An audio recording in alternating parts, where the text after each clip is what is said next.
siglo pasado comenzaron a existir psiquiatras o alienistas, que era como se llamaba en ese momento, en hospitales generales, y lo que se planteaba en ese momento era que era gente que podía o no tener un servicio, muchas veces dependían de neurología, pero de todas maneras, por más que dependiesen de neurología, empezaban a tener una suerte de independencia en relación a su práctica. El primer servicio que con todas las letras se armó de psiquiatría de un hospital general fue en Michigan en 1923. Eh, Además, bueno, es un poco, yo cabría la duda si Arditti Rocha no fue el primero en 1911, pero esto es una discusión, digamos, que va más allá, entiendo, de los avatares y de las limitaciones y alcances de este curso.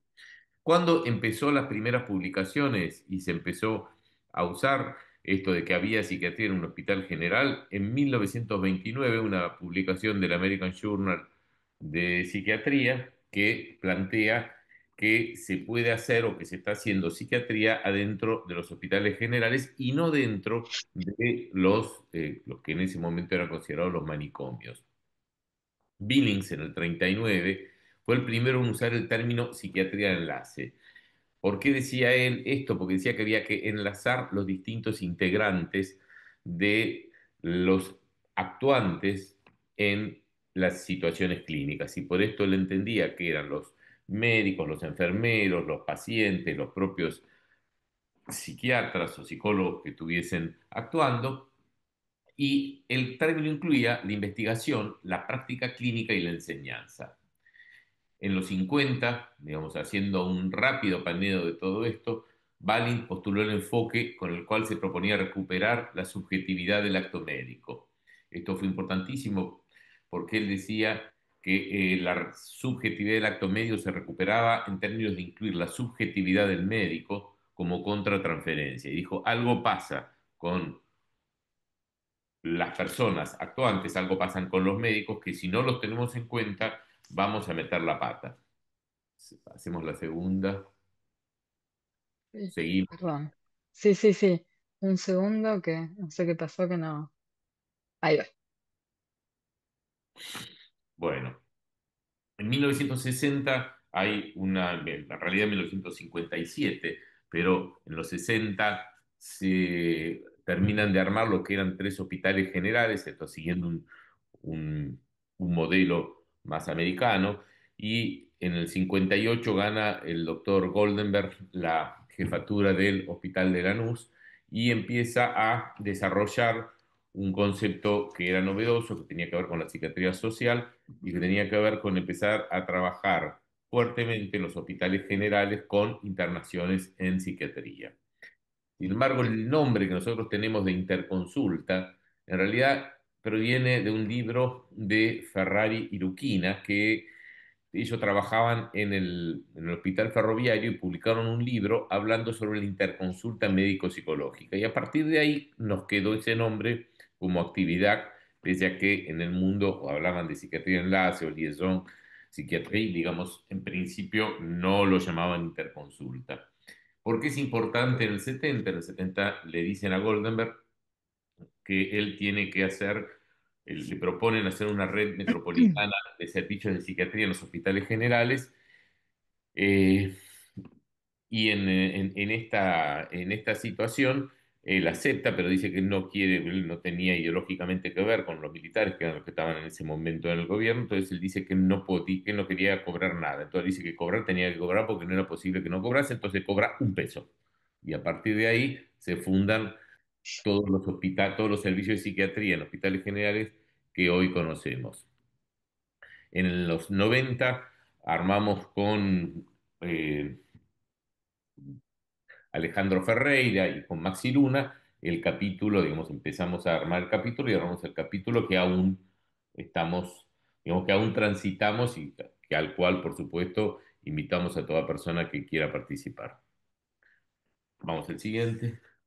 Bueno, la psiquiatría de enlace es la subespecialidad de la psiquiatría que brinda servicios clínicos, enseñanza e investigación en un borde demarcado por la medicina y la psiquiatría.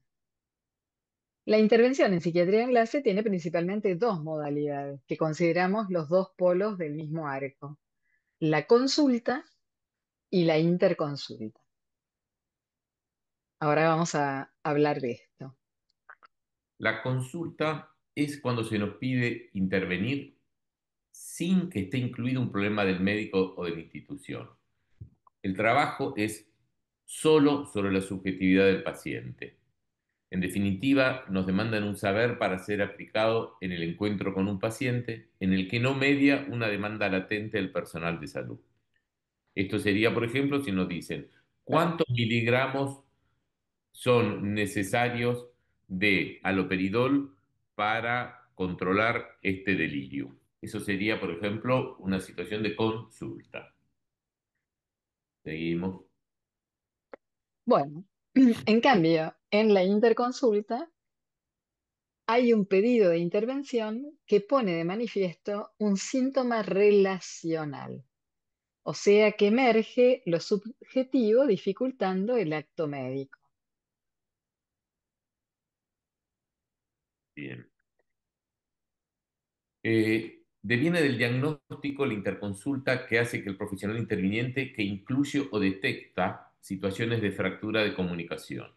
Nosotros sabemos que la comunicación no es algo que de movida funcione bien, es más, la comunicación humana en general funciona mal y siempre hay alguna cosa que pueda llegar a producir problemas. Bueno, en la interconsulta, nosotros esas fracturas en la comunicación las podemos tener desde distintos lugares. Puede pasar que esté ocurriendo algo en relación al paciente que dificulta el acto médico, en relación a la familia. Por ejemplo, al paciente, cuando el paciente tiene, supongamos, una patología, por ejemplo, en salud mental, que es la que está dificultando que comprenda, por ejemplo, las indicaciones o las siga, cuando es la familia la que está poniendo en evidencia su subjetividad y, por lo tanto, se pone demasiado, digamos, insistente o ansiosa y intrusiva, por ejemplo, y dificulta el acto médico, cuando es el personal de salud, ya que a veces puede ocurrir que alguien del equipo de salud se identifique con una situación vivida por el paciente y aparezca su subjetividad como una situación que impide llevar el acto médico a su mejor opción o su mejor expresión, o cuando esta dificultad está en la institución misma. O sea, algún problema institucional que no le puede dar cabida adecuada a lo que está ocurriendo con el paciente o con el equipo de salud. Eh, Nuestra intervención nos pone entonces no solo frente a las dificultades de los pacientes, sino a las de todo el equipo. Y escuchamos e intervenimos para unir la brecha entre la formación y la práctica profesional. Porque el contexto de cercanía con el sufrimiento físico y psíquico exige de nuevos instrumentos y estrategias personales e institucionales que ayuden a disminuir la fuerza traumática de la situación de enfermedad. Entonces, trabajamos desde un modelo de inclusión de lo psicológico y la importancia de la subjetividad en toda la evolución del acto médico. Desde una mirada amplia, interdisciplinaria, o sea, intentamos abarcar todas las miradas posibles. También trabajamos con la conflictiva previa del paciente. O sea, también tiene incidencia sobre el acto médico si el paciente es un paciente con cierto estilo de personalidad que comprende o no comprende o, digamos, adhiere o no adhiere a los tratamientos de acuerdo a su estilo. Y se suma el abordaje psicoterapéutico como esencial en aquellos pacientes en los que la internación y la situación clínica muestran tener un papel preponderante, ya sea en el inicio o la agudización de los cuadros psicopatológicos. El El inter... inter... Sí, Ah, perdón, iba a no, no, decir eso. no, dale, dale, El, dale.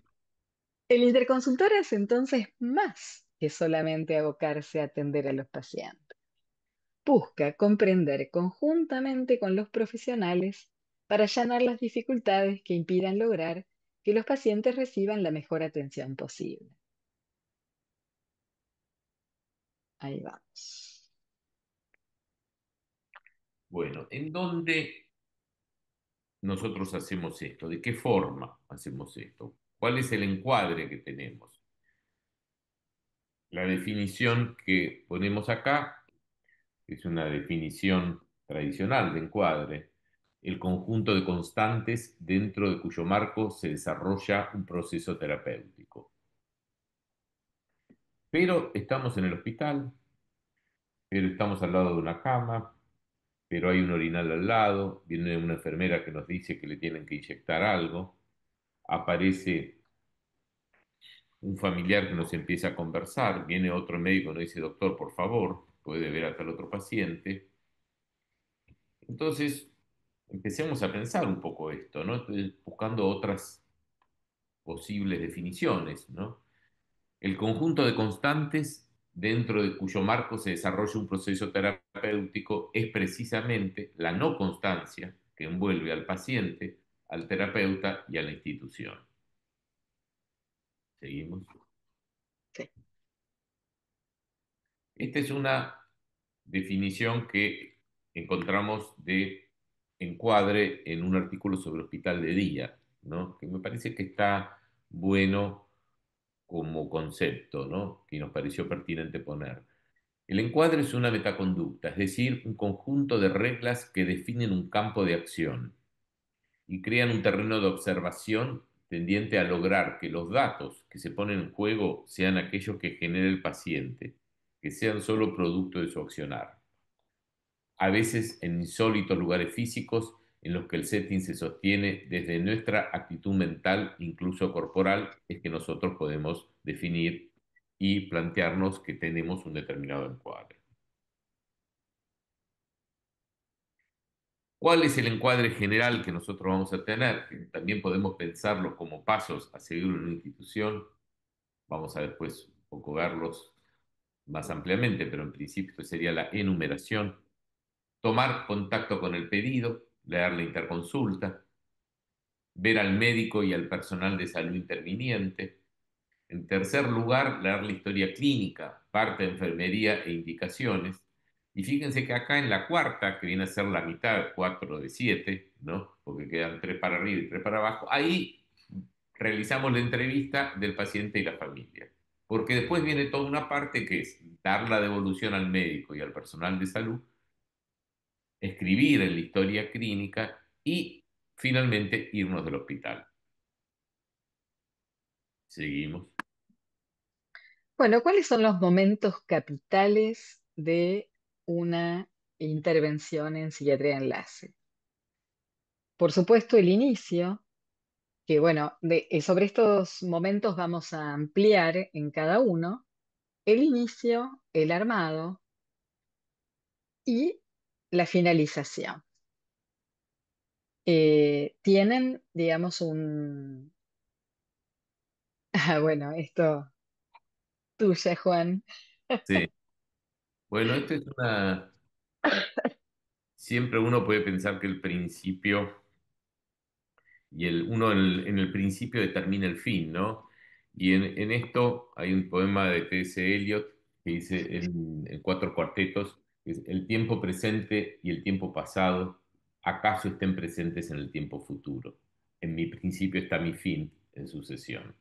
Y esto, dice ella, tuyo, porque a mí me entusiasma mucho, me entusiasma, bueno, la poesía, me entusiasma Eliot y em, algo de esto lo tenemos que pensar desde el primer momento que vamos a encontrarnos con el paciente, ¿no? ¿Qué es lo que está pasando? ¿Qué es lo que vamos a hacer? ¿Cómo nos vamos a parar frente a la situación clínica? Ujú. Bueno, el inicio. Viene un pedido, en ese pedido que puede venir de diversas formas, ahora lo vamos a ver un poco mejor. Nosotros eh, tenemos que leer cuál es la demanda, porque hay una demanda que viene de manera manifiesta, pero también nosotros vamos a averiguar qué es lo que de verdad está dificultando esa comunicación y ese acto médico que era de lo que estábamos hablando antes. Entonces, pensamos que hay una demanda que se manifiesta en el papelito con el que, papelito, llamado, lo que sea, como nos piden la interconsulta, pero también otro tipo de demanda que tal vez no es verbalizada, que puede ser actuada, que puede ser, digamos, puesta en escena y que vamos también a tratar de comprender. ¿Cuál es la necesidad entonces que se está manifestando desde este pedido? Si es una necesidad de un cambio o de hacernos cargo de algo que le pasa al paciente, de poder hacer una intervención con el equipo de salud, hacer una intervención institucional. O sea, en esas diversas posibles fracturas de la comunicación y del acto médico, es que nosotros vamos a intervenir desde el inicio. ¿Cuál es el deseo que está implícito en en este pedido? Porque puede haber el deseo de que nos hagamos cargo del paciente y al equipo de salud no le moleste más el paciente, un deseo en la sala de los otros pacientes o las otras familias de que los dejen dormir y nosotros nos hagamos cargo de lo que está ocurriendo. Bueno, diversas formas en que se expresa esto. Y también si estamos ante una urgencia, una emergencia o una crisis. Bueno, el pedido. El pedido puede venir como un papelito con el formulario, digamos, lo que tenemos arriba a la izquierda, que es el típico formulario en el que llega un pedido formal de ayuda, de interconsulta, un llamado telefónico a la antigua, al teléfono fijo del servicio, eh, un, eh, un colega que viene al servicio a solicitar ayuda, por supuesto, a través de un chat de trabajo que son tan comunes, o un colega que en la sala de médicos o en la cafetería, nos habla o en el pasillo porque nos conoce y nos cuenta una situación que está viviendo con algún paciente o con alguna familia o algo que dificulta su acción. Bien, esta creo que me toca a mí, ¿no? Sí, sí. Sí. Bueno, ¿cuál es la demanda? ¿De dónde parte la demanda? La demanda parte del paciente que quiere ver a un especialista en salud mental. La demanda parte de una enfermera que se siente enojada por algo que pasó con el paciente. La demanda salió de una discusión entre médicos cuando aparecía la recorrida y entonces buscan algún tercero que opine sobre la situación que se está dando. Viene de la familia, viene de la persona, la jefa de la sala, por ejemplo. Bueno, es importante saber de dónde sale la demanda porque nosotros tenemos que contestar de alguna manera esta demanda y porque si contestamos mal o si nos olvidamos de dónde estamos situados, posiblemente esa demanda o ese pedido vuelva, ¿no? Siguiente, ¿no? Y acá tenemos que diferenciar, digamos, dos cuestiones, ¿no? Yo puedo tener la necesidad de algo realmente y que sea importante que yo, como médico, un paciente tenga una necesidad y que yo como médico haga algo, o un psicólogo o cualquier interlocutor en este sentido, haga algo para solucionar porque o hago algo o todo se viene abajo. Y otra cuestión son los deseos que pueden circular. Y esto es muy común, ¿no? Que de golpe los deseos son deseos un poco mágicos y se nos invite de situaciones mágicas. Hoy, sin ir más lejos, fui a hablar con la jefa de una sala de internación de clínica médica Y lo que me comentaba, lo que quería la jefa de la sala de internación de clínica médica era que un paciente que ya sabe que es un paciente demente, que sabe que tiene un Korsakoff, que sabe perfectamente lo que es un Korsakoff, que el paciente empiece a recordar las cosas que le decían. Y esto era un deseo de ella que era una cosa absolutamente volada, porque era imposible. Hay una cuestión de ella en esa situación que claramente estaba en juego, que era un poco el trabajo a develar, ¿no? Sigamos. Ay, perdón, un segundito. Ahí va. ¿Y Para que vos, Juan? digo yo sí, pero tengo que mover el cosito con... Bueno, ¿de dónde viene? Habíamos dicho que era importante cuando nosotros estamos frente a una situación de interconsulta que podamos ver si es una crisis, una emergencia o si es una urgencia. Crisis viene de crino, del griego, yo juzgo, decido, separo, ¿no? Juicio en tanto decisión final sobre un proceso, elección y en general terminación de un acontecer en un sentido u otro. Era la crisis de fiebre que el paciente para Hipócrates o mejoraba o se moría, por ejemplo. Pero de alguna manera se tomaban dos caminos distintos.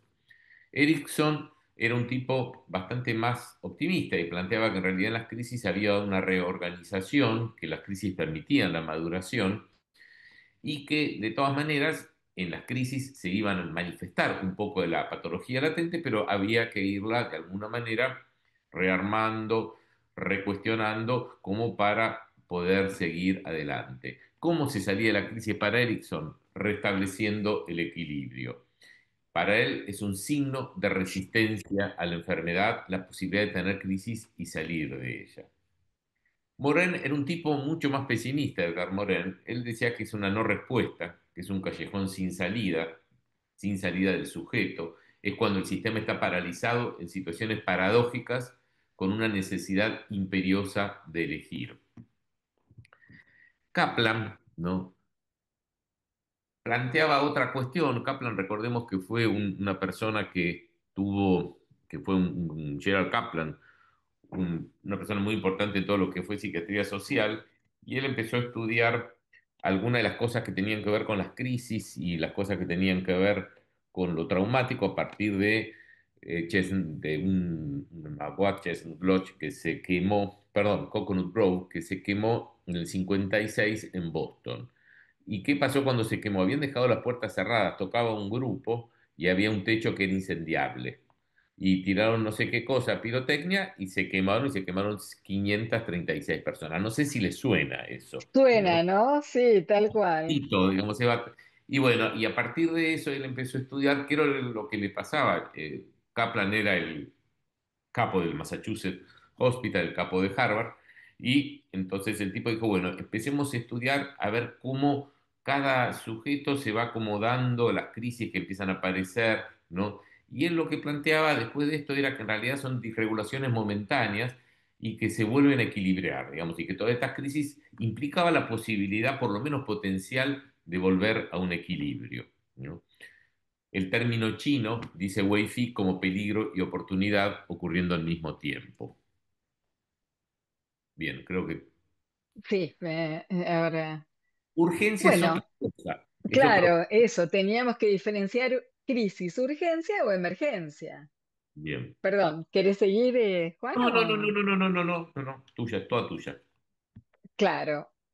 Bueno, nosotros sabemos que la urgencia tiene que ver con trastornos graves, en psiquiatría, digamos, tiene que ver con trastornos graves del estado de ánimo, el pensamiento o la conducta, que requieren una atención inmediata. Digamos, es algo perentorio, pero no corre peligro la vida. Entonces, una urgencia es una demanda cuya respuesta no se puede diferir. Pero en la emergencia no media la palabra, nos convoca el acto médico directamente y ahí sí corre riesgo el cuerpo anatomoclínico. En general, digamos, es difícil actuar en una emergencia sin incluso, o sea, yo recuerdo, y esto lo comentábamos con Juan estábamos preparando la clase, recuerdo las palabras de cuando hacía guardia en el Gutiérrez como psiquiatra de mi compañero que hacía guardia en terapia intensiva que decía, las peores macanas las hice por no detenerme a pensar 2 minutos, porque aún en la peor emergencia, nosotros necesitamos armar cuál será la estrategia de trabajo. Sí, yo quería, Bueno, digamos, para hacer un ejemplo, una cuestión es que alguien tenga una idea de terminar con la vida porque así no tiene sentido vivir, que estamos en una situación de crisis. Y ahí hay que darle sentido, la crisis implica darle sentido.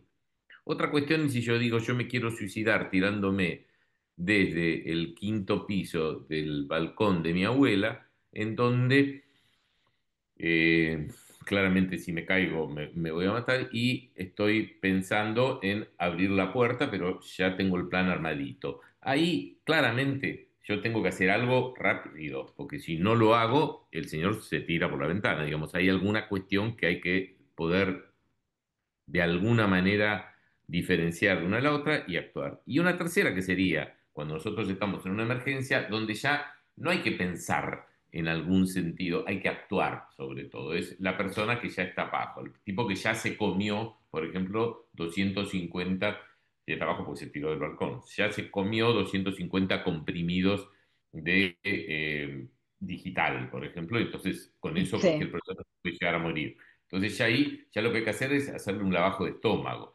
Puedo ir pensando, obviamente, porque tengo que saber cómo voy a hacerlo. Ahí hay gente que es especializada en eso, pero hay que lavarlo y hay que pensarlo.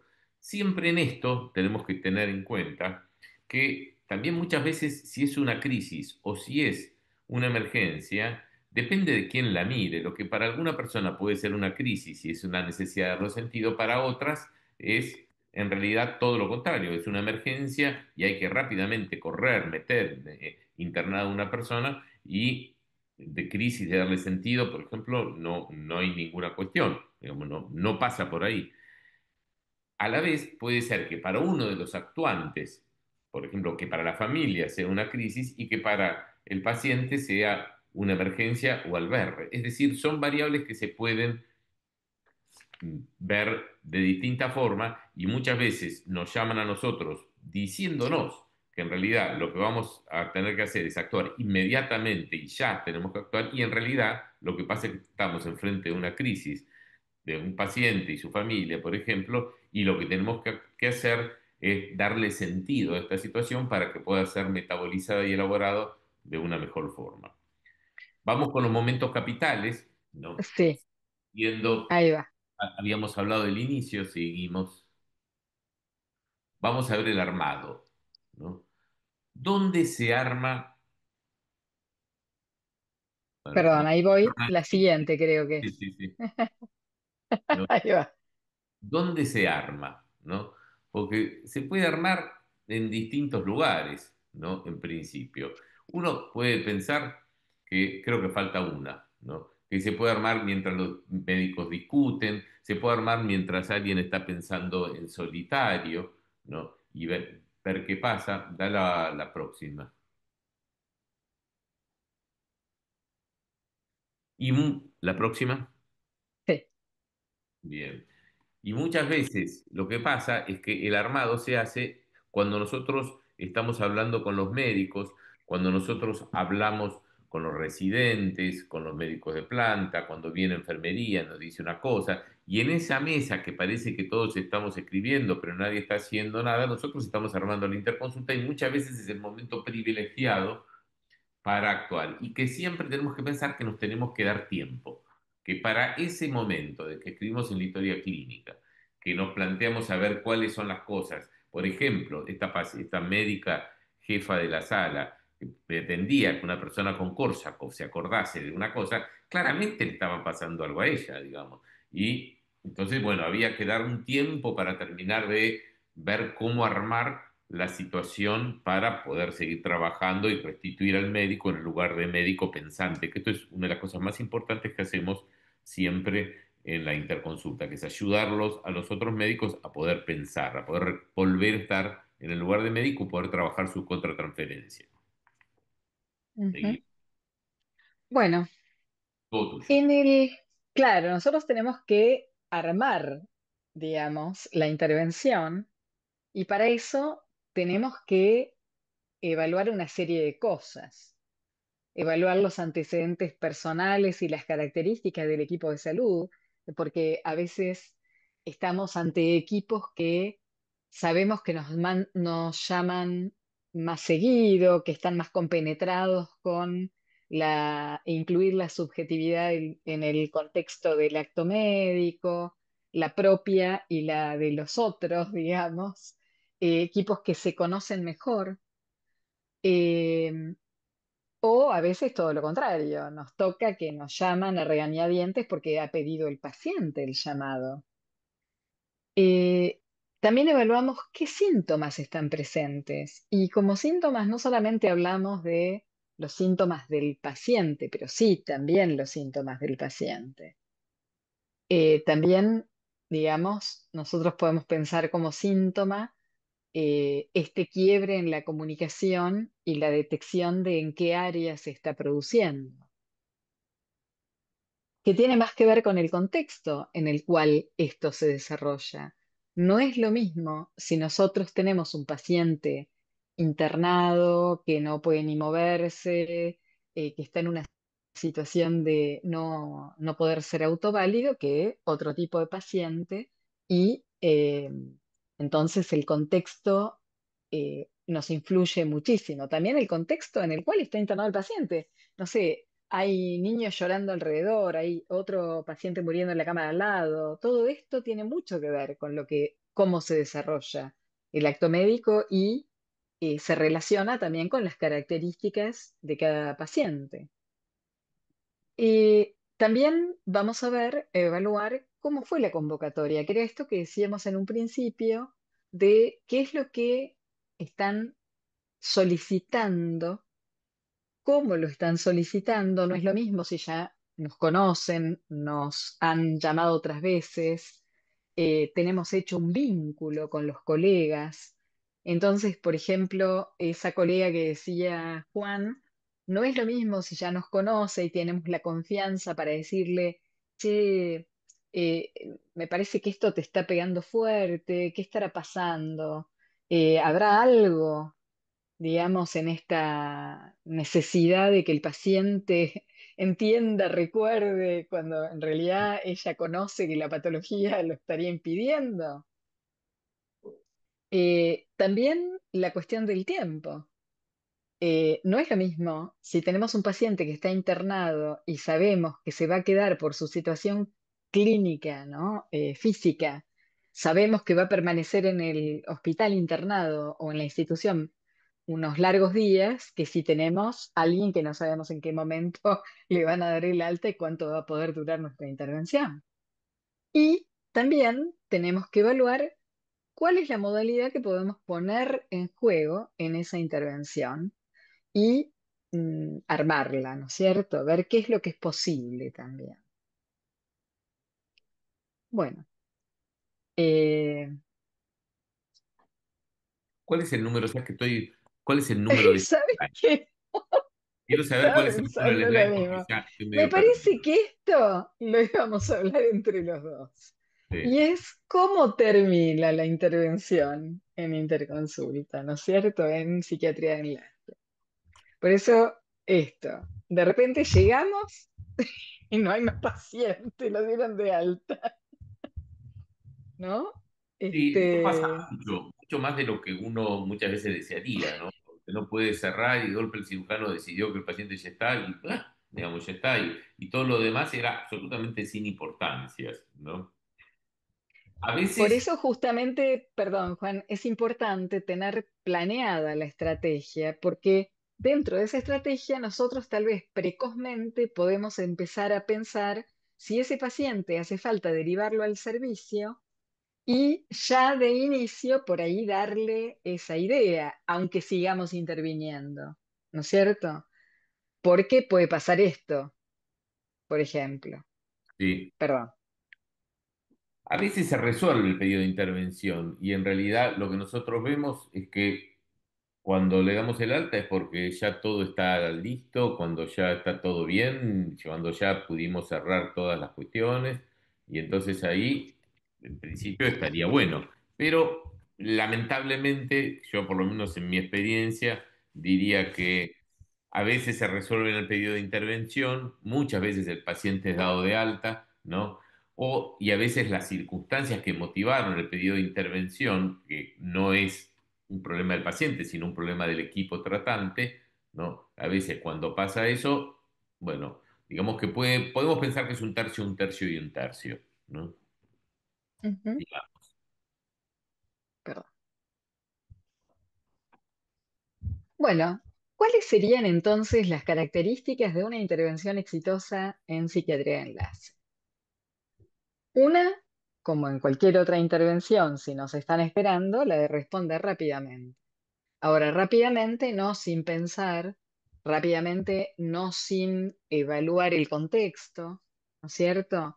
Esto de entonces definir si estamos frente a una emergencia, una urgencia o una crisis y para quién es qué cosa, porque puede ser que para el paciente sea una emergencia y para el equipo sea una crisis del paciente o de la situación en el servicio. Puede ser que realmente sea urgente para todos los participantes o no. Entonces, determinar cuál es el centro de la gravedad del caso nosotros lo hacemos tomando un modelo biopsicosocial. O sea, hay muchísimas variables que vamos a tomar en cuenta, tanto lo que le pasa al paciente en su cuerpo y la situación, como decíamos, que motivó la internación, si está en qué situación biopsicosocial se encuentra.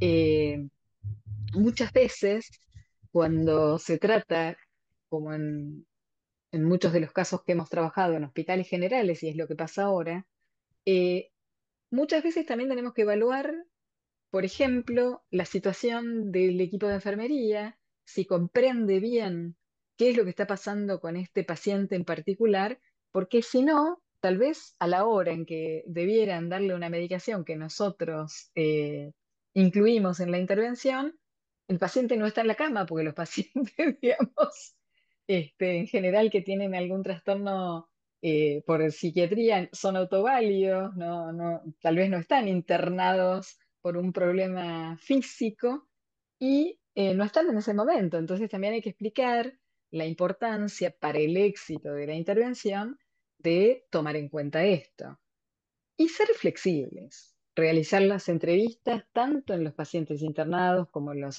ambulatorios y con el equipo de salud, con todos los intervinientes, que todos se sientan incluidos, porque todos están incluidos, todos son nuestros pacientes en el momento de la intervención de psiquiatría de enlace.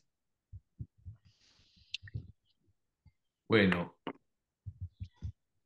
es importante respetar el derecho del paciente, informándole de dónde proviene el pedido y que el consultante es el médico tratante. Muchas veces uno puede caer ahí y que el paciente no sepa ni quiénes somos ni por qué estamos.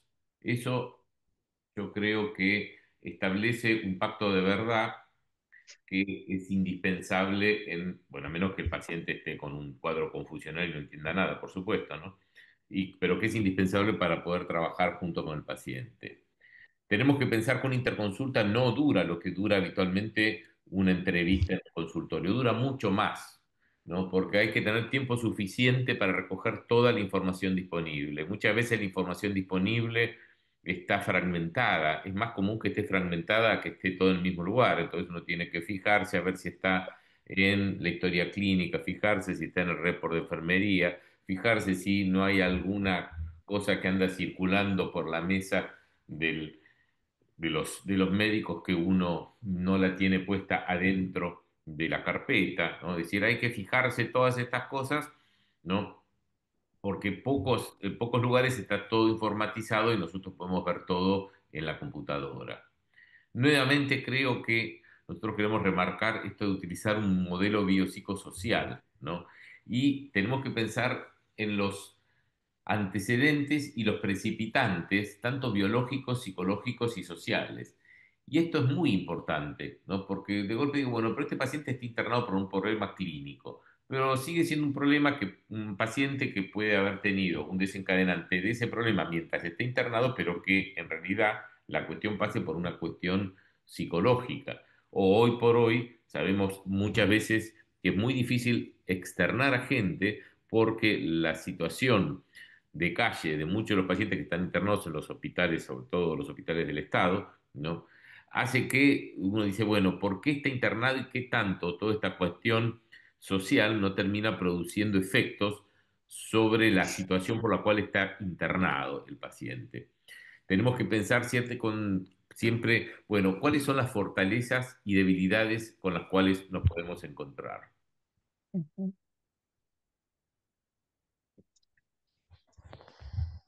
Diana, creo que Bueno, sí.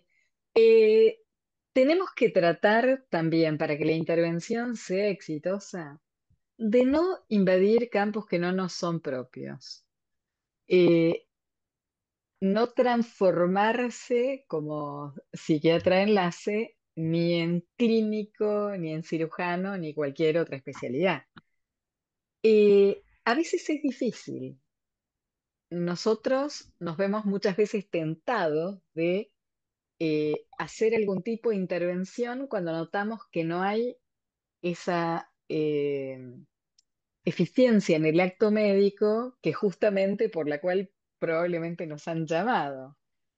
Eh, También tenemos que considerar al personal administrativo como parte del personal sanitario, tanto para la recopilación de la información, como decía Juan, que puede estar en cualquier lado, desde en la cartilla al pie de la cama, o ir a buscarle la historia clínica, o pedirle, digamos, a la nutricionista que nos informe de alguna situación que está aconteciendo con el paciente, como para incluir y educar a todos los profesionales que están interviniendo en temas específicos, por ejemplo, de cómo tratar a este paciente o a esta familia para que, digamos, el acto médico sea lo más certero posible, para incluir características de personalidad de unos u otros participantes y también para que el equipo se sienta considerado horizontalmente. Nosotros nos incluimos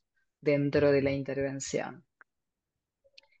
La más importante destreza es, como en todo lo que tiene que ver con lo psi, poder escuchar adecuadamente. Y escuchar adecuadamente a todos los participantes e intervinientes, ¿no? Tanto escuchar al el enfermero que tiene un problema para poder administrar adecuadamente, digamos, las prácticas, como al propio paciente o a la familia. Me parece que me comí una, a ver. sí. Sí, Juan. Bien, ¿qué es el seguimiento? ¿No? Porque un paciente sale de la internación y yo digo, bueno, ¿cómo se sigue este paciente? Los pacientes deben tener seguimiento hasta que se llegue a la meta de la consulta. El consultor psiquiátrico en general debe seguir al paciente hasta que éste es externado del hospital o clínica o hasta que los objetivos de la consulta se logran. Esto es necesario por tres razones.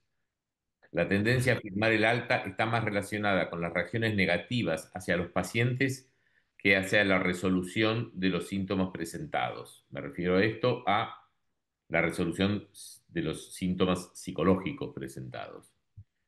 Los síntomas tienden más a evolucionar y reaparecer. Las altas prematuras pueden hacer perder credibilidad y llevar a una reconsulta. Que el paciente sepa que va a haber un seguimiento mejora la credibilidad, inspira confianza en que el psiquiatra de enlace está dispuesto a ayudarlos. La frecuencia y duración del seguimiento en psiquiatría de enlace varía dependiendo de la necesidad de los pacientes y de las circunstancias. Es decir, que cuando un paciente termina su estar en el hospital, tiene que saber cómo va a ser seguido y tiene que saber que no lo vamos a dejar en balde. Claro, bueno, y estas serían las intervenciones del seguimiento. Tanto una consulta focal, porque muchos pacientes se benefician solo con una visita, que consiste en hablar con el clínico, darle recomendaciones acerca de cómo trabajar con ese paciente, o a veces una intervención breve. Algunos pacientes necesitan una intervención breve o un seguimiento y luego deben ser derivados a su médico de cabecera o de atención primaria o a un psiquiatra en servicio de psiquiatría, como decíamos. A veces hace falta transferir al paciente a un lugar psiquiátrico. Otros pacientes entonces necesitan ser transferidos para incluso poder ser seguidos de manera más adecuada. Eh, Y también poder compartir el seguimiento con el equipo que trata al paciente. En muchas situaciones hay un periodo de seguimiento compartido con el equipo que lo trata, eh, y esto permite que ir aprendiendo en el seguimiento. Eh, a ver, perdón, hay algo acá que molesta. Bueno,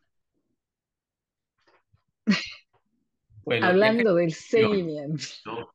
Terminó la interconsulta. Antes era fácil, cuando yo me iba del hospital ya había terminado, pero hoy no pasa esto.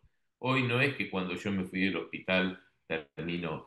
¿Y por qué no? Por estos malditos aparatos, porque uno se va y sigue estando dentro del hospital de una o de otra manera. Bien. Bueno, Bueno, teníamos, muchas gracias por habernos seguido y abrimos al diálogo.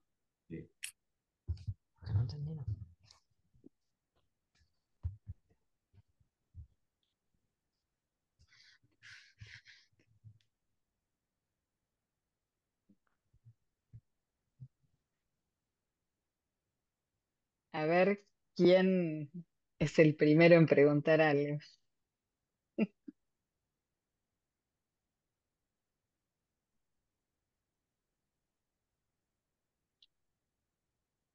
Parece que los dejamos anonadados, Juan. somos nosotros.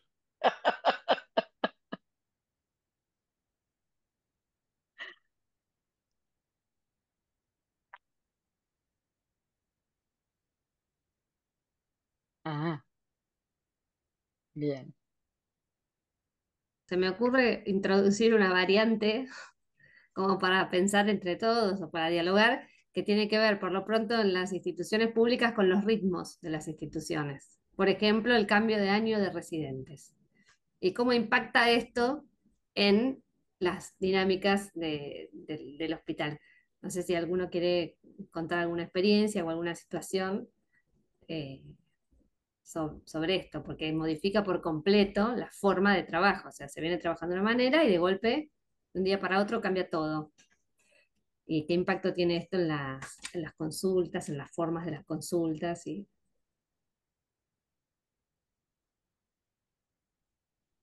Ujú.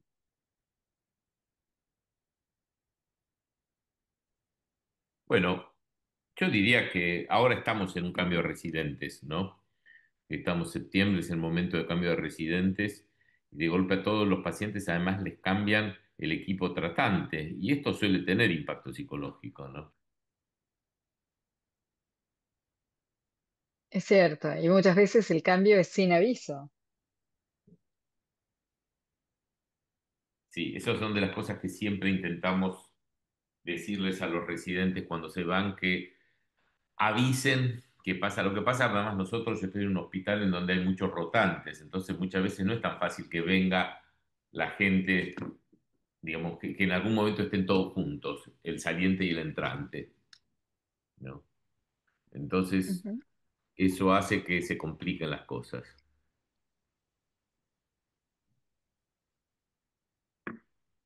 Sí, entrando gente. Siguen. Bueno, sí, sí, entrando gente. Algunos salen Eh, y vuelven a entrar.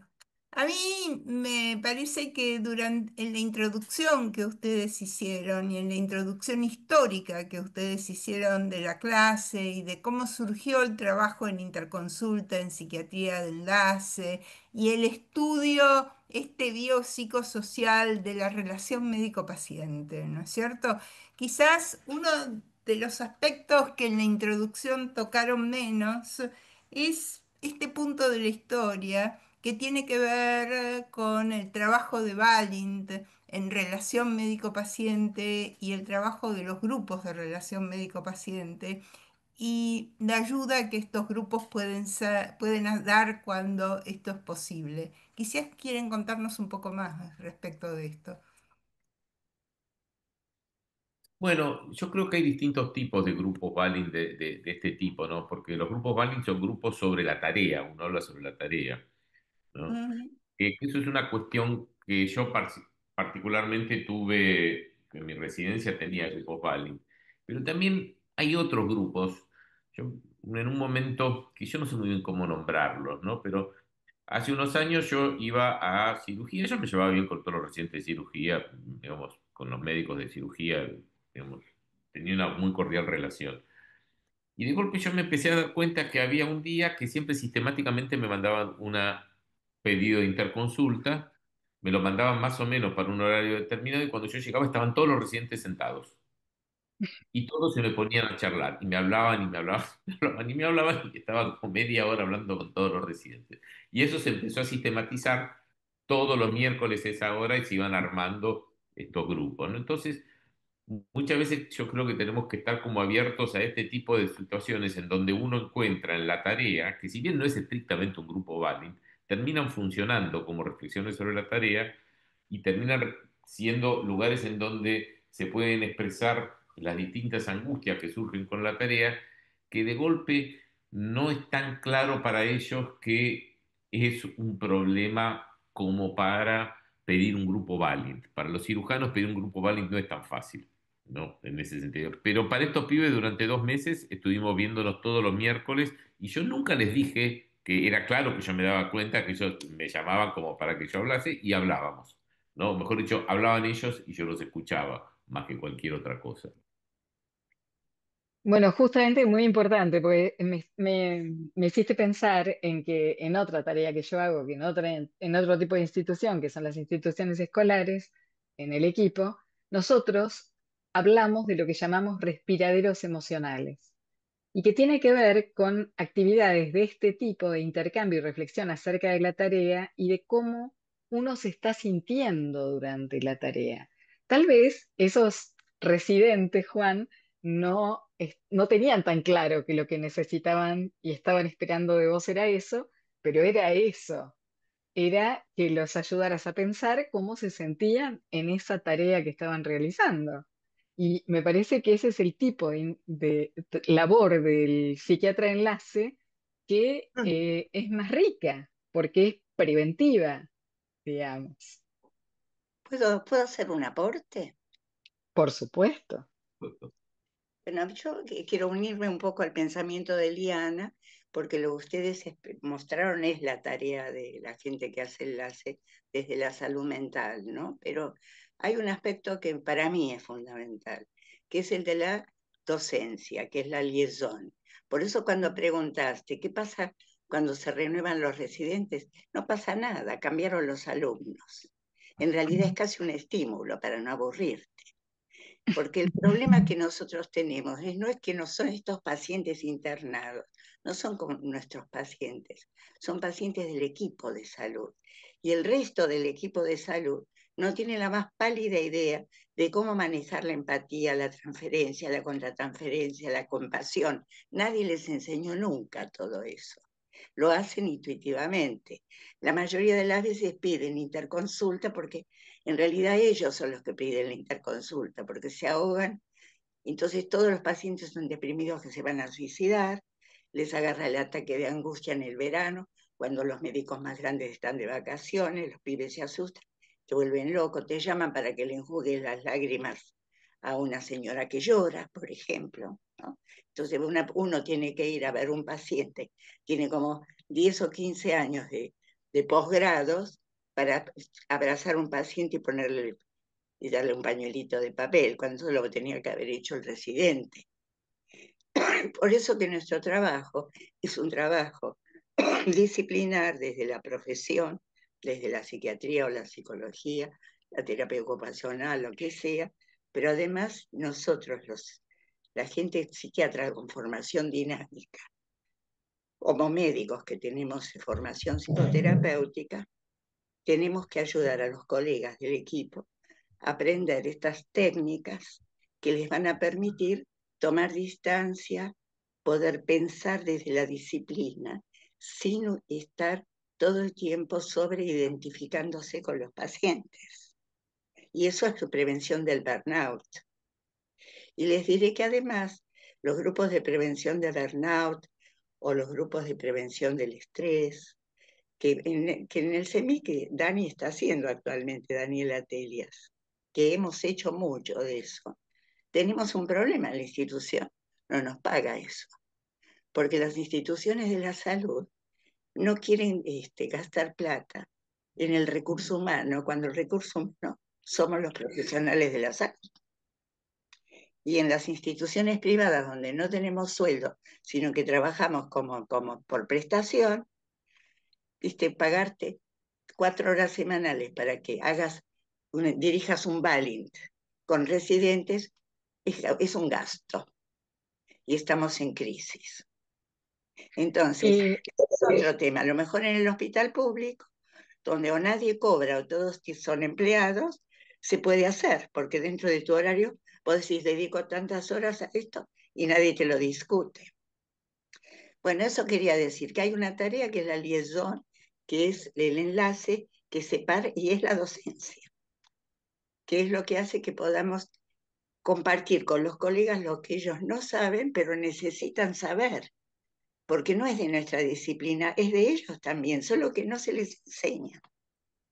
Eso quería es muy remarcar. cierto esto que decís, y dentro de esas cosas, como vos decías muy bien, lo que tiene que ver con transferencia, contratransferencia, muchas veces no solo es la sobreidentificación, sino que a veces son situaciones defensivas del equipo de salud porque le resulta difícil tolerar algunas de las cosas del sufrimiento, digamos, humano, que si bien los médicos o enfermeros, etcétera, se han preparado, como vos bien decís, no tienen algunas de las herramientas que por ahí les harían más liviana la tarea si pudieran no, digamos, o sea, encontrar una distancia adecuada, que no es ni irse muy lejos ni demasiado cerca, ¿no es La cierto? distancia operativa, Diana, ¿no? La distancia Exactamente. operativa manejando una, Y a digamos, veces nos toca eso, como,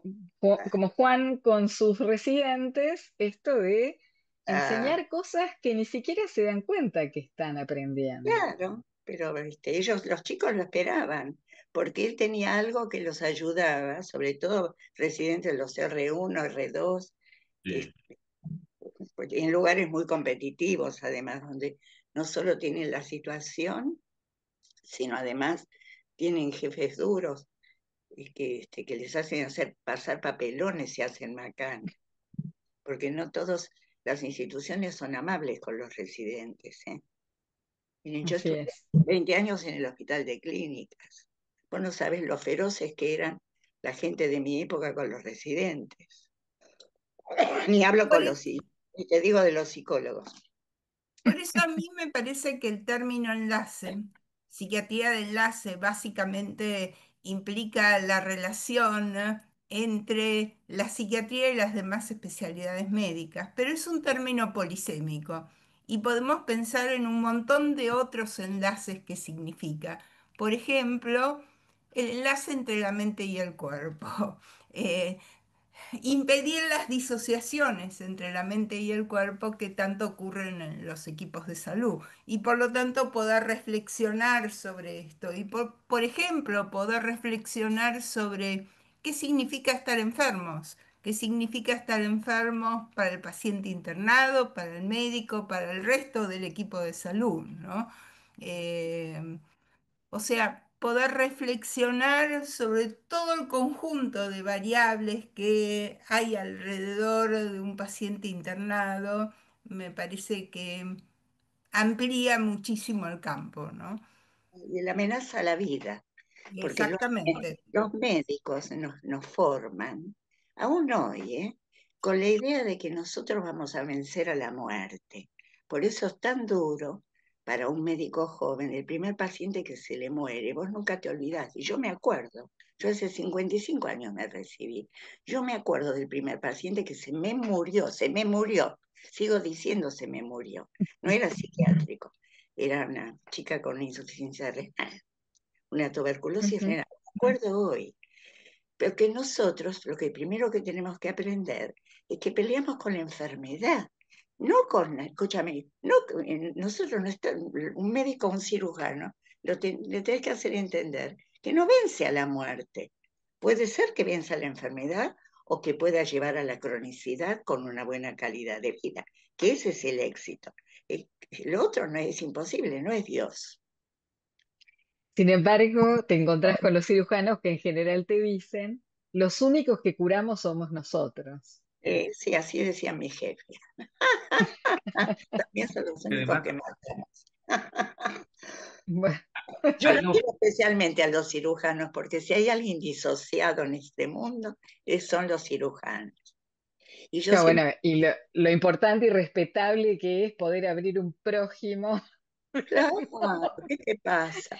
Y yo siempre digo, no hay cirujano de más de 40 años y que no tenga el que tiene, el que trabaja, ¿no? El que trabaja realmente de cirujano. El que no tiene puesto un stent tiene dos puestos, porque ellos tienen una disociación, como decía Elia, que hace que no se les mueva un pelo. Pero escúchame, las coronarias lo sienten porque la disociación es un mecanismo, pero el cuerpo responde al estrés. sí, Escúchame, fíjate, la mayoría, ¿y cuántos de ellos hay que te dicen que llegan a la casa a las 6 de la tarde y lo primero que hacen, se sacan la ropa y se escorchan la botella de champaña, como me decía un cirujano joven, y se toman un traguito todos los días su botellita. Y son alcohólicos o por lo menos bebedores fuertes que no tienen conciencia de que lo son. Pero escúchame, no toman eso sí, no toman una benzodiazepina. Y fuman. sí.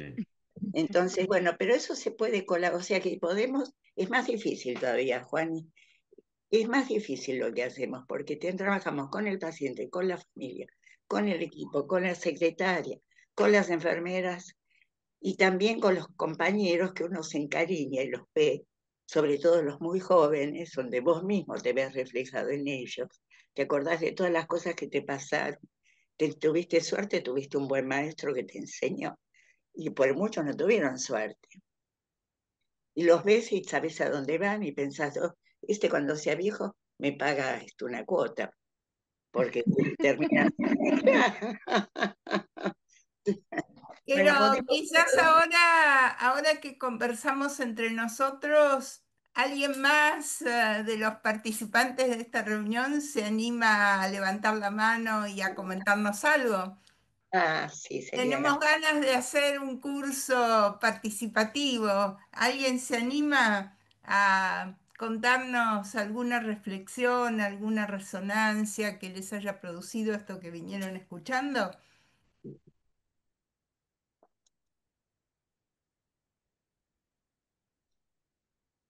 Si no, nosotros seguimos charlando, no tenemos problema.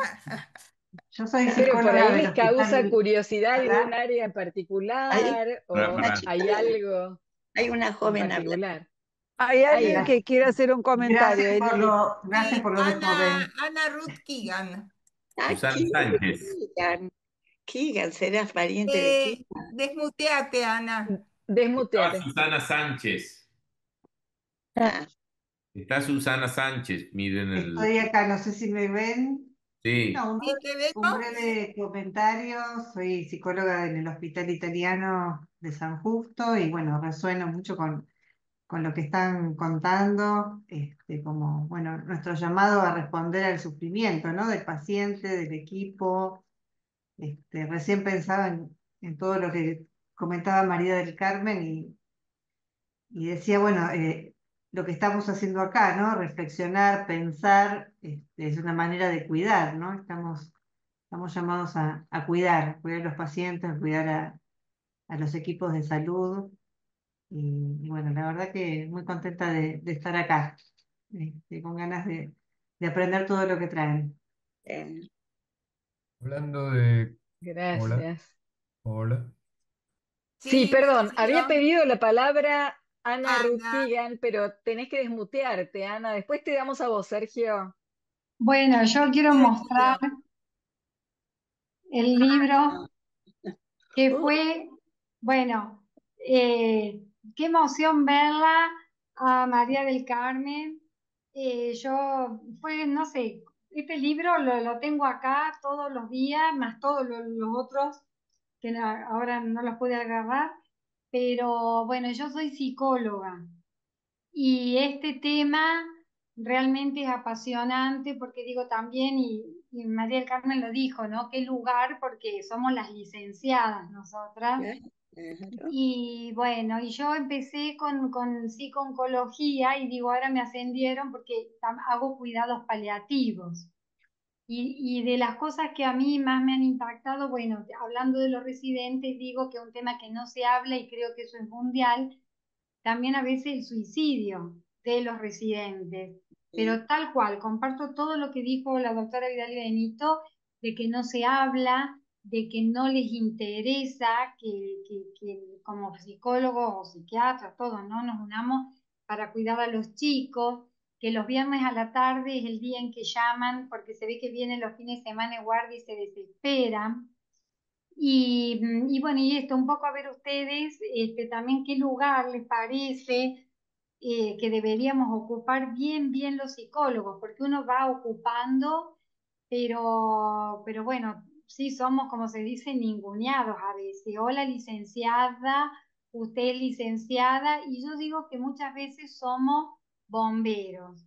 Yo la verdad que hago diariamente un trabajito de hormiga y bueno, he logrado que se trabaje, siempre les muestro el libro, los chicos me corren para que les explique qué es la transferencia, porque es así lo que le dan en la facultad. Pero bueno, creo y encontré curso y justo un horario que lo podía hacer y estoy fascinada de ver toda gente todos tan interesantes y verla a María del Carmen. Así que bueno, o sea, muy expectante de esto y agradecidísima. ah, gracias a vos, querida. La verdad que vieron, esto es un regalo, estos reconocimientos después de tantos años. Por esto trabajamos, por el paciente cuando te mira con esos ojos y te dice gracias, y por los colegas cuando te dicen estas cosas, ¿sabes? Eso es muy gratificante. Eso es la razón por la cual uno está en esta profesión, que no deja de ser un desafío siempre. Más sabes, más rápido te baja la cresta. Siempre te encontrás con uno que te baja la cresta cuando vos ya crees que lo viste todo y sabes todo a la mierda. Te quedaste culo para arriba, como se dice. Sí, yo creo que eso es importante, ese aspecto docente, que es el de cuidado, como dijeron acá. Y el tema de las licenciadas, como de las terapistas ocupacionales y hasta de los kinesiólogos, tiene que ver con esto que es de la medicina, digamos, de la ideología piramidal, a pesar de que ha cambiado mucho en 50 años. ¿Eh? Esto no es lo que fue y está mucho mejor, pero como ha cambiado la situación de la mujer y el rol femenino en el mundo moderno. Pero aún todavía hoy, para el médico, existen dos cosas, digamos, dos entidades, los médicos y los no médicos. Todo el resto, bioquímicos, físicos, antropólogos, sociólogos, son no médicos, que es un género que abarca los no, porque los médicos somos como Dios. Y bueno, por más que eso se trabaja, hay que trabajarlo obligadamente, porque esto hace que muramos más temprano, que tengamos más adictos a los fármacos, al alcohol. Es una profesión insalubre la medicina. Bueno, y tienen que seguir peleándola. Y una cosa que yo siempre le he dicho a las colegas, y a los colegas digo pocos porque hay pocos varones psicológicos, en un hospital nunca golpeen la puerta antes de entrar en la sala de médicos. Nunca. Ustedes meten la mano en el picaporte y entran, como hacen los médicos, que nunca golpean la puerta. Entran derecho viejo. Entonces, el que golpea la puerta es de afuera. Las licenciadas son más educadas, golpean la puerta. Entonces, todos saben que el médico no es. No es de ahí, no es de adentro, es de afuera. Nunca golpeen la puerta. Se meten adentro, si alguien está en bola, dicen disculpen y la cierran. Chao. Hubieran puesto un letrerito. Bueno, nada más después. Sergio, querías hablar. Sí, no, agregar algo del cuidado, digamos, recordando un poco los balling que hicimos en clínica privada cuando fue la pandemia, que fue tan valioso, pero por otra parte, la dificultad de los médicos para aceptar esa ayuda, ¿no? Digamos, la concurrencia a esas reuniones se fue debilitando y creo que la mayoría de los colegas que yo conocí pasó lo mismo, digamos, ¿no? Los médicos tienen ese afán de curar, de resolver. Es cierto que había situaciones muy agudas y tremendas, pero les costó mucho y les cuesta, creo, la posibilidad de pensar y de pensar qué les pasa a ellos con el trabajo, ¿no? Les cuesta. Sí. Juan. Sí, yo me quedé pensando que había un aspecto que no desarrollamos, que creo que da para la discusión, que es cuando el personal de salud mental tiene que estar adentro de la sala o cuando tiene que estar afuera de la sala, ¿no? Por ejemplo, cuando tiene que haber que uno haga todo el tiempo la recorrida con la gente que, los clínicos, por ejemplo, los cirujanos, los ginecólogos, da lo mismo, o si uno tiene que venir desde afuera, ¿no? Me parece que es una discusión, yo soy de los que creo que uno tiene que estar de afuera, porque el hecho de estar de afuera te permite una mirada que no la permite o no la puedes tener si estás de adentro, que es lo mismo que nos pasa si nosotros tenemos una sala de internación de psiquiatría y viene un clínico y viene de afuera. El hecho de que venga, la mirada externa enriquece, digamos, lo diferente, lo distinto enriquece, más allá de que sea psicológico o no. Es por, digamos, me parece que hay un punto en este momento de xenofobia, además me parece que está bueno remarcarlo, que el de afuera me enriquece, ¿no? Y esto de bombero de la angustia que decía era una frase que siempre decía Valentín Barenboim, bueno, que fue presidente honorario del capítulo, que murió hace un tiempo, hace poco tiempo, Valentín, digamos, persona que fue medio un tío mío, ¿no? Y la última cosa que quería agregar era que el gran placer de los médicos, por qué hacemos medicina? Porque es una locura hacer medicina si uno se pone a pensarlo en muchos sentidos. Pero tenemos el punto en el cual podemos sentirnos, digamos, si uno se la cree, obviamente, dioses porque curamos y damos vida. El problema es que no hacemos eso. Entonces ahí yo creo que tenemos una fractura que, como bien estaban sosteniendo antes, tenemos que poder trabajar en el contexto de la psiquiatría de enlace. Eh, ¿Puedo Blanco decir algo? y... sí, sí. ¿Puedo agregar algo? Dale, Hola. Silvina, pero No, me hay parece. alguien antes que vos. No, Espera no, un entonces, minuto. dale. Emiliano Blanco.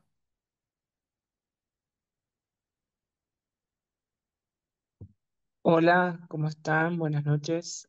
Bueno, un placer escucharlos y escucharlas a todos.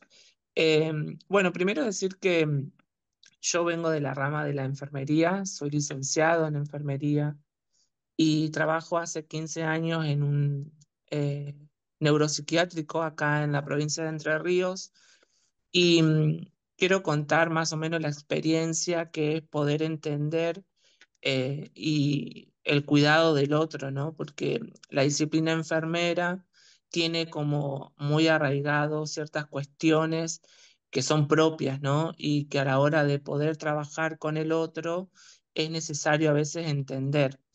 En lo que es salud mental, creo que con los años he aprendido que no se puede trabajar solo y con una sola mirada, sino que se necesita del otro. Y siempre digo que para poder trabajar con otros debemos primero conocer lo que es la disciplina del otro, ¿no? Entonces eso es lo que nos lleva a poder conjugar y es lo que necesita hoy en día el sujeto de atención. Y una de las cosas eh, que fue más compleja, entender de que el sujeto no era de una disciplina propia, ¿no? Porque una de las cosas que tenemos es que como que uno se apropia del sujeto como que si fuera el dueño y el que le va a dar la solución, y eso muchas veces entorpece lo que tiene que ver la terapéutica o los tratamientos o las intervenciones a seguir. Y otra de las cosas muy interesantes que me parece es que esto de no poder, como dijo hoy el doctor y la psicóloga, de poder pensar las necesidades que tenemos los trabajadores que estamos en el área de la salud mental, ¿no?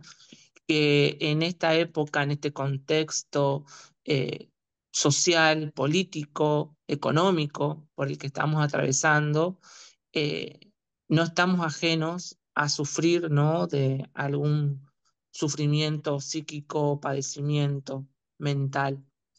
Y eso está bueno también ponerlo a la mesa y poner en discusión que estamos propensos y creo que con el tiempo cada vez estamos más propensos, ¿no? Esto que hablaba la compañera de la atención en el privado, hoy en día en lo que es acá Entre Ríos hay mucha demanda en el sector privado, la atención es muy cara, no hay servicios en el privado. Los empleados, digamos, sacan mucho parte psiquiátrico por cansancio y agotamiento. Pero sí creo que necesitamos hacer un parate y poder repensarnos entre todos si vamos por el buen camino, porque en este desafío de poder entender, porque creo que estamos en este momento de volver a entender la salud mental, ¿no? Eh, este ciclo de vida, estos cambios constantes que nos lleva hace que nuestra salud mental se vea afectada. Así que bueno, mi reflexión sería que como trabajadores de la salud mental eh, nos repensemos, que es momento de repensar y también decir a veces, no puedo, no llego, no tengo tiempo y delegar, ¿no? Que a veces tanto nos cuesta a los trabajadores de la salud. Muchas gracias por tu participación, Emiliano. La vamos a retomar en las futuras reuniones. Pero antes quiero darle la palabra a Silvina, Silvina Fox. ¿No hay alguien más que quiera participar que no sea del capítulo? Por ahí. Después levantó No, no, la mano Eli, después de dale. vos. No, no, Eli, dásela. No, no. Quiero que participen gente que no Entonces, sea. Marilu. Dale, dale. Hola, ¿qué tal? Bueno, a mí en realidad me ha hecho pensar en un montón de cosas, hay tantas cosas para pensar que la verdad que me quedé un poco muda al inicio, impactada por todo lo que compartieron, ¿no? Este concepto de la psiquiatría de enlace me parece absolutamente potente y súper interesante y muy respetuoso, además, es una intervención muy cercana, ¿no? Que contempla justamente la subjetividad del personal de salud, entendiendo que es como una especie de espacio para cuidarse, ¿no? Porque, claro, están todo el tiempo cuidando a los pacientes y el tema es cómo se cuida, ¿no? El personal y cómo se cuidan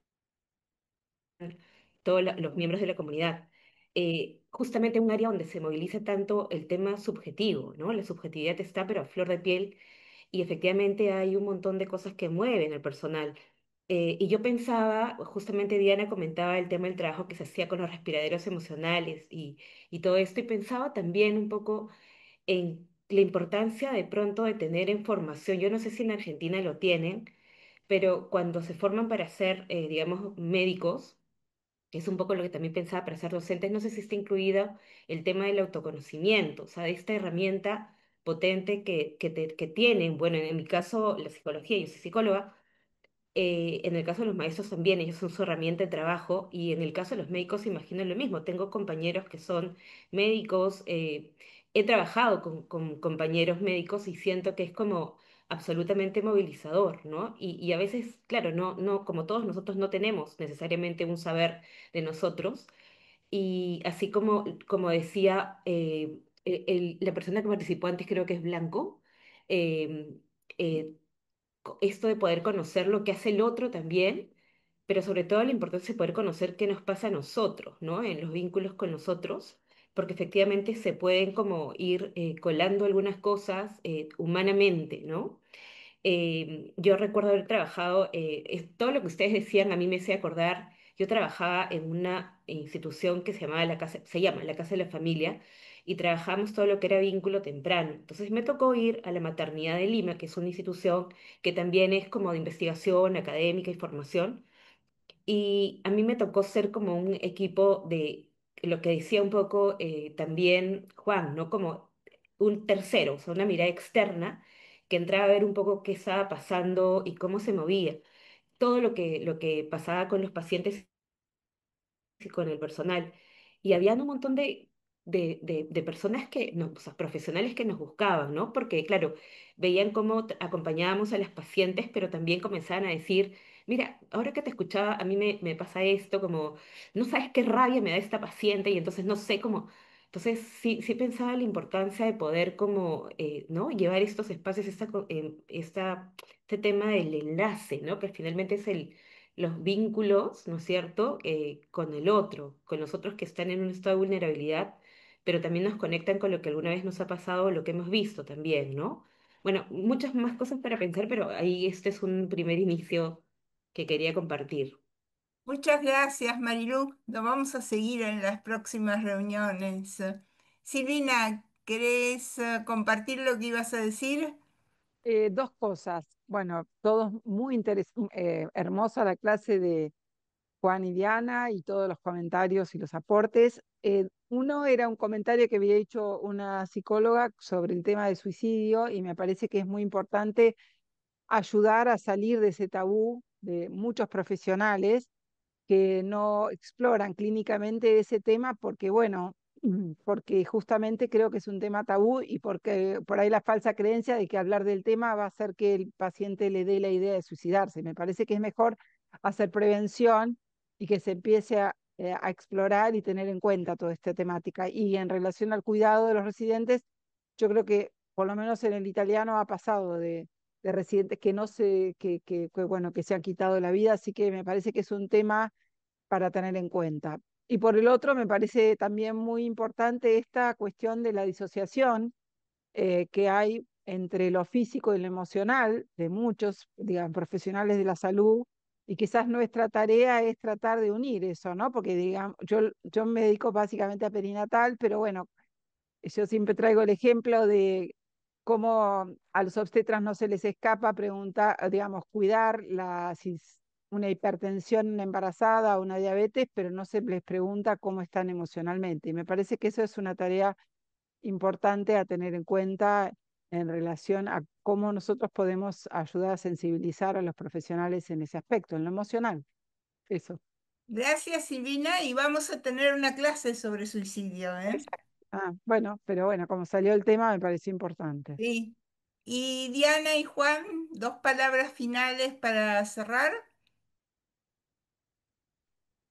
Bueno, de mi parte, la verdad que me encantaron todas las intervenciones, me parece que está buenísimo que podamos dialogar.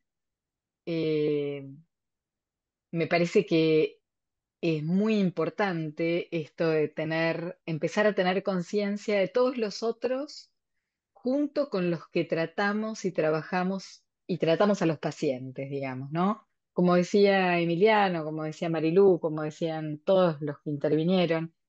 La verdad es que hay que formar equipo, hay que darnos cuenta que todos trabajamos con los pacientes y que lo mejor que podemos hacer es aprovechar el conocimiento de cada uno sin mezclarnos, por eso no jugar a ser el otro, pero sí enterarnos de cómo y qué hace el otro y cómo nos podemos enriquecer. Por ejemplo, Emiliano, me acuerdo que ingresar como residente en el hospital era preguntarle a los enfermeros que son los que más saben. Y eso sí, qué importante poder escuchar los conocimientos que cada profesional tiene para verter. Y bueno, si hay algo que los psiquiatras de enlace hacemos es tratar de trabajar con y en equipo.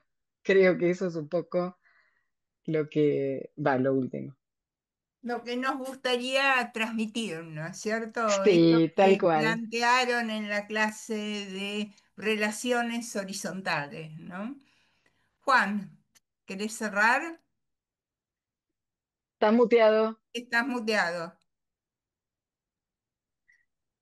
Bueno, básicamente agradecer los comentarios, agradecer la posibilidad de estar acá, que esto es algo que armó Yusan, que nunca es fácil organizar estas cuestiones, así que me parece que merece un reconocimiento. Todo eso, para mí es estar con amigos trabajando en algo que todos tenemos pasión, así que esto realmente es un enorme placer y bueno, nos seguiremos viendo y pudiendo desarrollar todas estas cosas. Nos vemos el martes 30, porque el próximo martes, el martes 23, fin de año judío, no va a haber clase, así que nos vemos el martes 30. No sé si en la web está claro que el martes 23 no hay reunión, pero bueno, nos vemos el 30. Gracias, Muchas buenas Bien. noches. gracias. Chao, Hasta Buenas luego. noches, hasta el otro Buenas gracias. noches. martes. Chau, chau. Hasta luego.